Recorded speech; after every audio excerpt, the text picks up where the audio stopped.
Welcome to the Entrepreneurial Artist with Chris Mercer and Kat Machin. Kat and I are full-time artists. Kat is a deep space artist. She started in the gaming industry, so she has amazing product launch experience.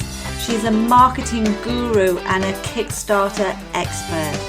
I am a textured palette knife oil painter, serial entrepreneur and business owner, now turning my business skills and my artistic talents into a successful art business. We will be sharing our tools, our strategies, what we've found that's worked for us, what hasn't worked for us. We're looking to inspire, educate and have fun. Welcome to this week's episode of The Entrepreneurial Artist. I'm Chris Mercer and I'm with my lovely co-host Kat Machin. And today we're talking about avatars and your target market. So do you want to explain, Kat, what an avatar is? So an avatar is basically the target person that you are talking to in your marketing. Obviously, if you target your market to everybody, in the same way that if you target your art towards everyone, the problem is that you end up not being heard by anyone because it doesn't speak to anyone in particular. So it's about identifying not just like who they are, but like how they feel, what they think, and what their common problems are. And in doing so, you can really connect deeply to that individual. Or obviously, hopefully a group of individuals that then want to go on and purchase your art and, you know, get involved with what you're doing. And I think there's lots of different ways in which like key things that you can need to look at. But in particular, you know, you're looking at age and occupation, and it can even be as deep as habits and values and, you know, things that they enjoy and understanding people at kind of like a granular level. And you mentioned something earlier, Chris, when we were talking offline, which was about creating sort of like a profile of a person. And I love the idea of like, you mentioned even having a picture of them. I love that. Yeah, you can build like a persona up of your target market. So you can have, say, if your target market, say, 30-year-old woman, some people actually go, oh, my target market is Margaret, and they create this image of Margaret and who she is. And the benefit of doing that is when you write a post or, you know, a blog or anything, you can go, would Margaret be interested in reading this? So it makes it really relevant. I like that. I actually do that as well.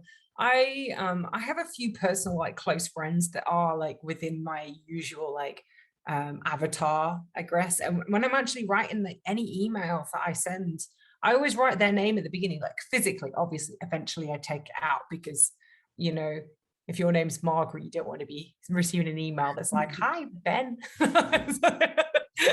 You're like, this has gone to the wrong person. And you pass that on to me, and it works really good, doesn't it? I love it. I like writing emails really personally, and I think it's super important because I think we're in the age where you get lots of junk mail, and it's just so impersonal. You end up thinking, oh well, this isn't really that important to me, whereas it's different if you can really appeal to a person in particular. So I would write it as if I'm writing to almost my best friend who happens to be in the avatar space, and by the time you get to reading it, it feels like it's like, because I think one of the things that a lot of marketing lacks is like that human connection. And I think part of the reason why it lacks human connection is people haven't even understood, you know, their avatar, who they're talking to. Yeah. So the problem is you can't talk to a human without knowing who that human is. Yeah.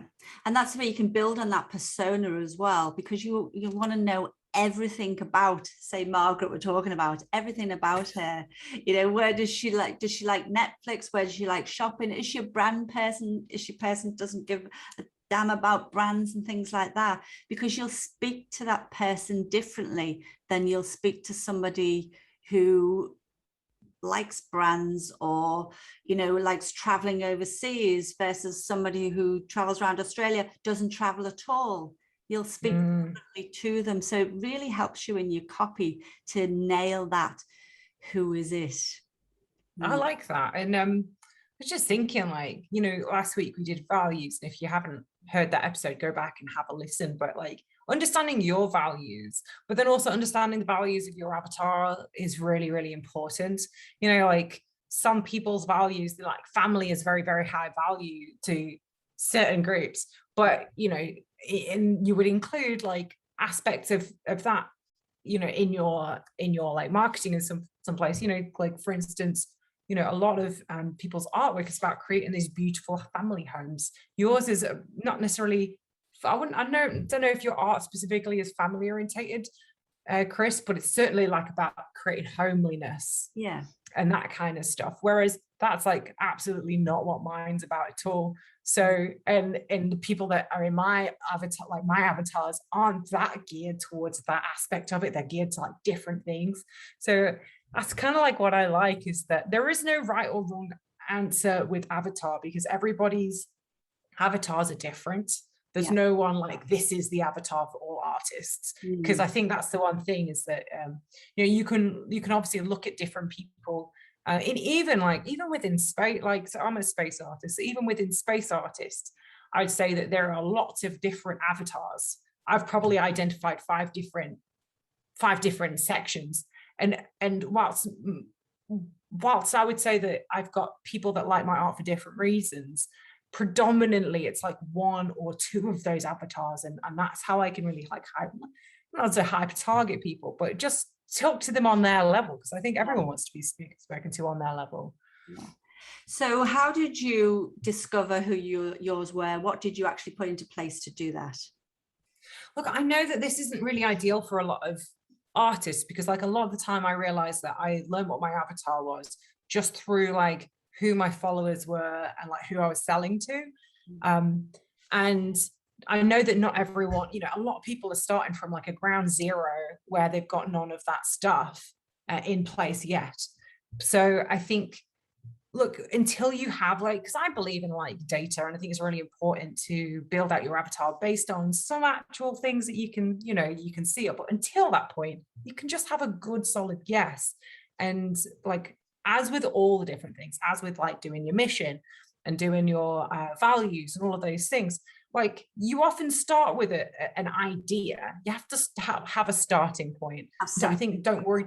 Yeah. And don't worry too much about it, because as you grow, it starts to almost like crystallize, you know, because I think there's a lot of pressure to be like, I have to have the exact right avatar from the beginning and I can't make it wrong. Yeah, but is that the point of it, Kat? They're like, you know, when we start putting things out there and then we start learning and we get data, that then we can start improving it.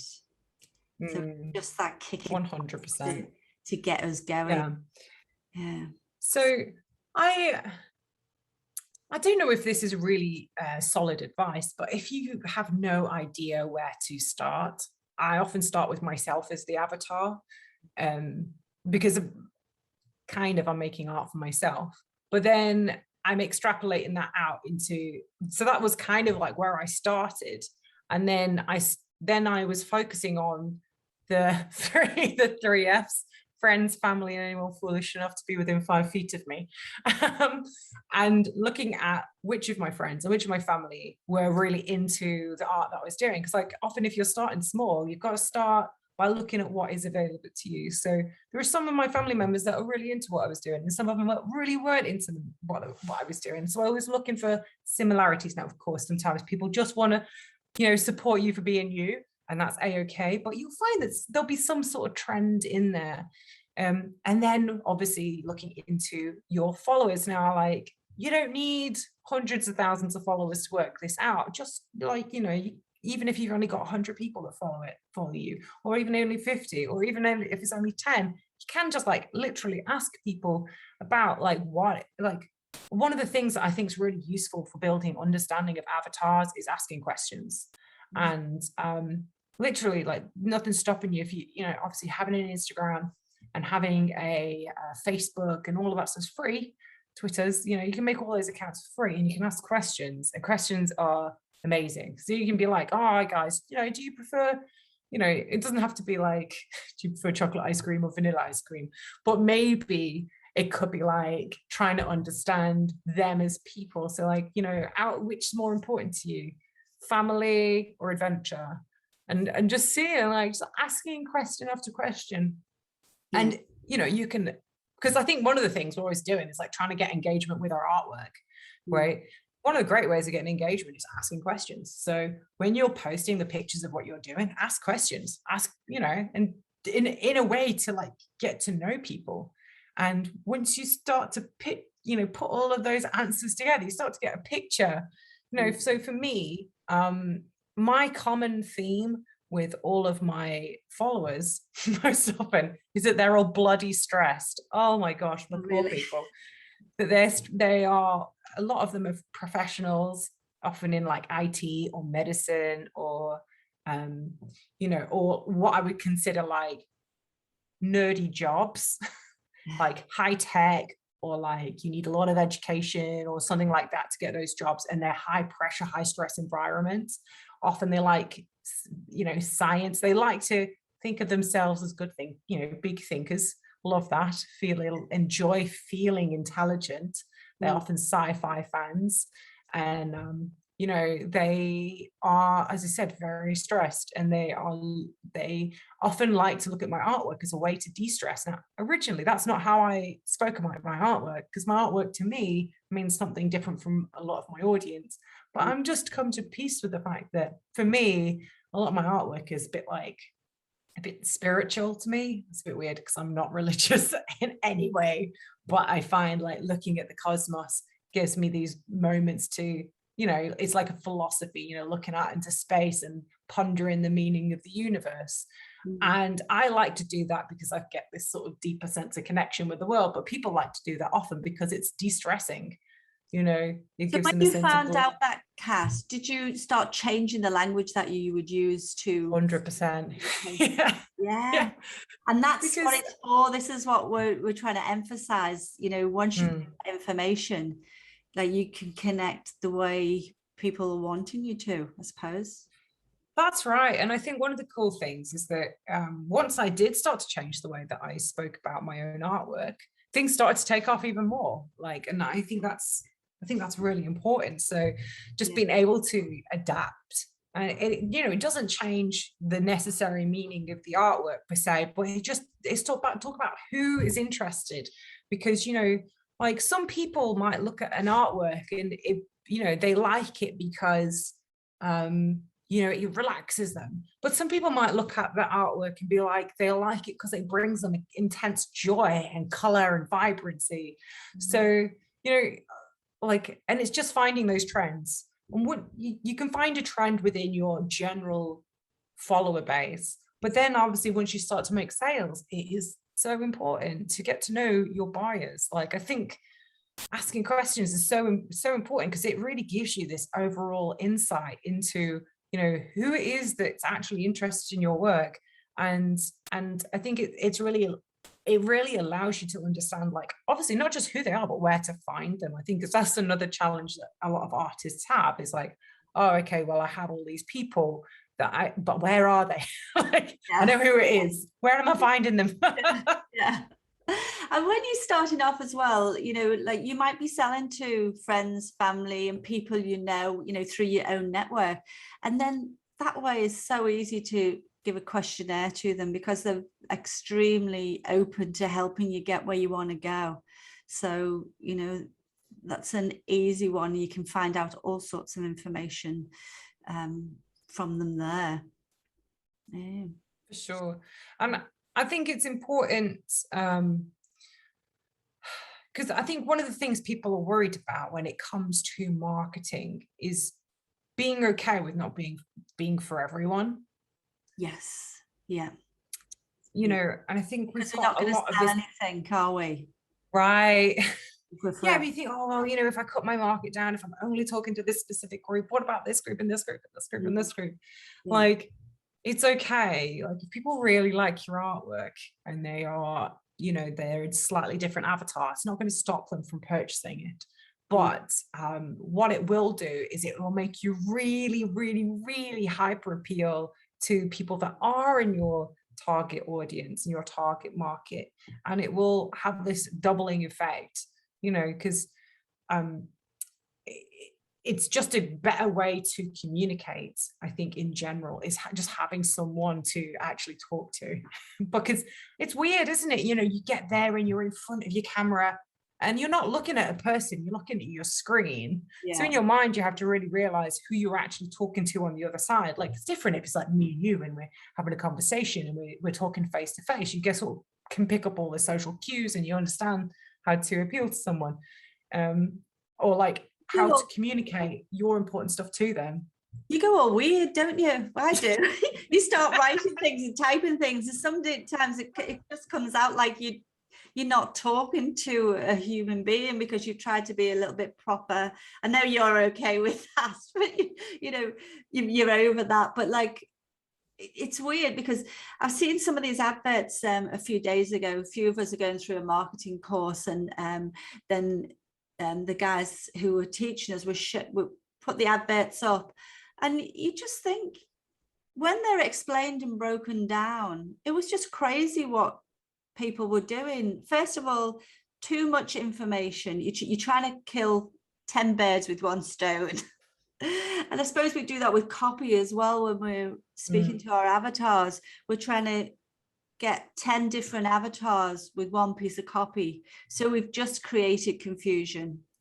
We haven't, clearly and, just spoken to who we're picking up as our avatar. We're trying to get everybody again. So it's just that, as you say, you're speaking to a person. I think it's good that you say like because the confused, I don't know who said this, but the confused consumer never buys. Because if you're sitting there with questions, like even if you think about any time that you've ever gone to purchase something, if there's been any confusion, you've not gone for it. Like, no way. Especially online, because it's all a little bit, is it okay? Is it real? And then you get somewhere and then you just think, oh, this is just all too complicated or too confusion. It's not plain. Like friction points. If you have any friction points in there, it's just too easy to bounce and, 100%. Like, and I mean, I think also, just I really want that bit of like trying to appeal to many people at once, because even if I'm like thinking about it, like if I'm trying to buy, I like actually going into like writing with like just a singular focus, like there's lots of aspects to my target market, my avatar, but the one that actually is the most important to them is their intense level of stress. And I think one of the things is not just knowing your avatar as a person, but understanding their problems, like, and being able to speak to those and talking about how your artwork helps alleviate that. Now, and I understand like a lot of people struggle to, like, and I did for the longest time, struggle with like, well, what is the point of artwork? You're not going to die if you don't have it. Yeah. But it's like a life without color and richness and tapestry. Is like, it's like, you could live without the bottle of wine, but having it might make it might make it quite nice. Who knows? Or the same thing, like, you could live without any sweets and chocolates and cakes for the whole of your life. You can never have them. They can never exist in the whole world. But life is kind of a little nice with them, obviously in moderation, of course. But it's like, it kind of gives like, because if you think about like, imagine the whole world without art. Because we talked about the blandest, haven't we? Because trying to find a problem that we solve has been what is it? But even a blank wall is a problem.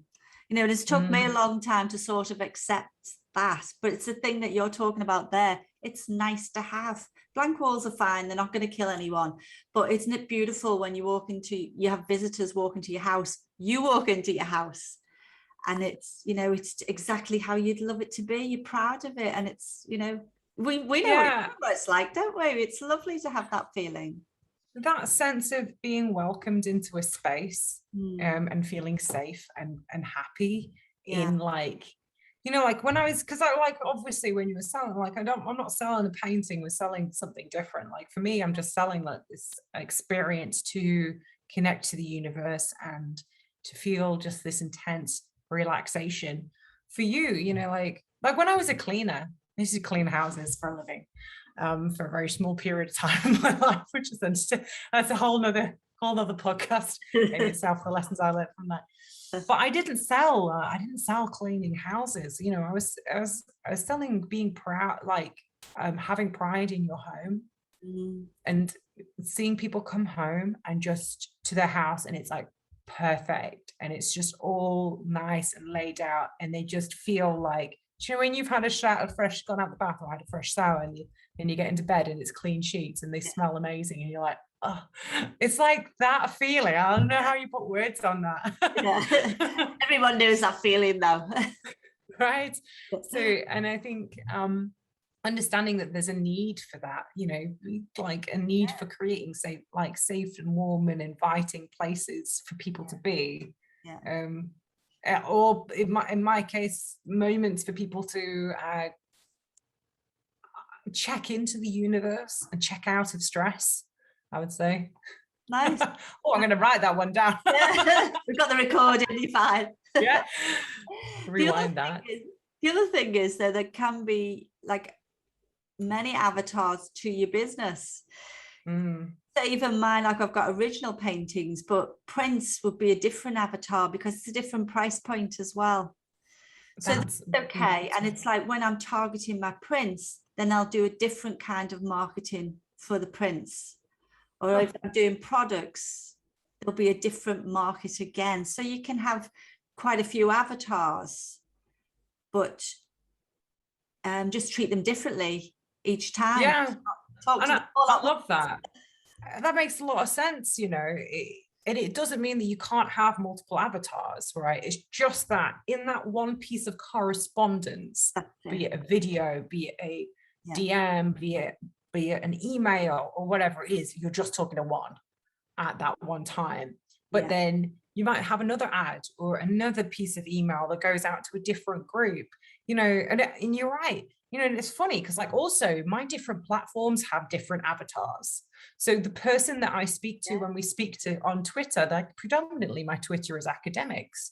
My TikToks are often like young people, like a lot younger.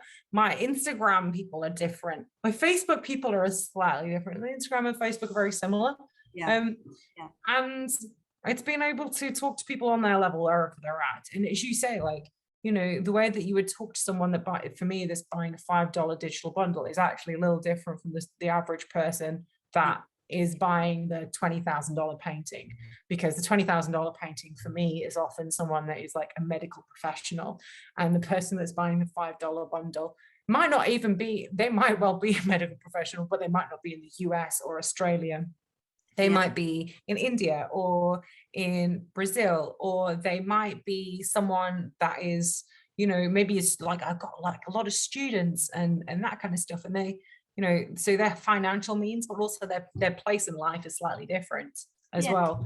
So and it makes sense, doesn't it? You know, that you're talking now of you never speak to those people the same way. You never communicate. And also, you get insights on your Facebook, Instagram, Twitter. You've got insights everywhere. So if you're starting out and you've got those accounts, but you haven't had sales, that's fine. You can go to those insights, see how many male, how many female, and you get a feel for kicking off your avatar around using insights like that. 100%. And if you don't have insights, you can often look at other people's accounts and get some. I know there are some different, I don't know if they're free though, there are different apps and utilities where you can look at demographics of other people's account. Like maybe there's another group or artist or something that's similar to you that you can look at for, you know, insight into something else before you manage to even build your own up. So that's a great piece of advice. Love that one, Chris. So what are your top 3 things for avatars? Well, you've just touched on one of them, but that's number 2. So the first one would be, we'd do a questionnaire. So if you've got any any sales, any fans, do a questionnaire straight off, ask them what they like, where they shop, what they do, and just find out who they are, find out more about them as much as you can. Second one would be see who's the leader in your industry, see who's your competitor, see who's the leader in your industry, and find out what they're doing. And number 3 is just really an extension of that, a competition analysis. So you can go in and see what kind of content they're doing, what, you know, they get the most engagement, the most leads on. And then at Facebook, you can go into transparency and see how many ads they're running. So you can really, if you don't have the information, go on to somebody else's and just see what's working for them. You know, if they're if they do the same kind of art as you, that sounds pretty good. See the way they're talking to their customers. Yeah. And I think that stuff, Kat. Yeah, well, look, that's great. And I think that doesn't have to be the end point, but if you're new to like developing an avatar, that's the best place to start. And then you can refine it over time once you've got more data for your own stuff. Those are 3 great points, Chris. I love those. My top 3 are number 1, to look at your past sales. So it's interesting because we write these top 3s in total isolation, but they're all similar.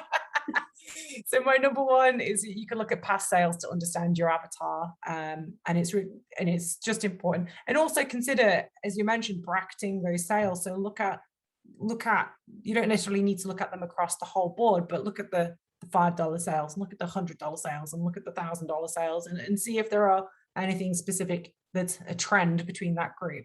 Number 2 is that avatar isn't just a demographic.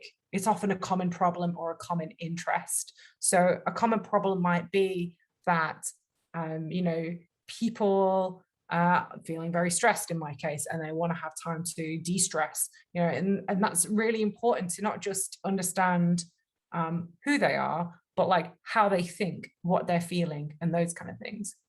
And number 3, I've got be okay with not appealing to everyone.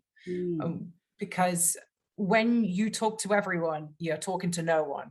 So be okay with just talking to specific people. It's okay not to appeal to everyone. There are people out there that aren't your people, and that's okay. And I know that sometimes we want everyone to love us. Do you know what I mean? But that's okay. It doesn't have to be like that. Yeah. So anything you wanted to add before we close? We touched on it before, I think you did, that, and I know it is in our cases. I'm not sure if it's on everybody's avatar, but we are our own avatars, aren't we? I know you are, because that's your passion. And I know I am as well. So for a starting point for me, is easy to go, well, you know, what do I like? What would I listen to? What do I stop and scroll at? So I feel like that's a really big one. If you feel like you are your own avatar, give yourself your questionnaire and you see what makes you stop and read, and where do you look at your information?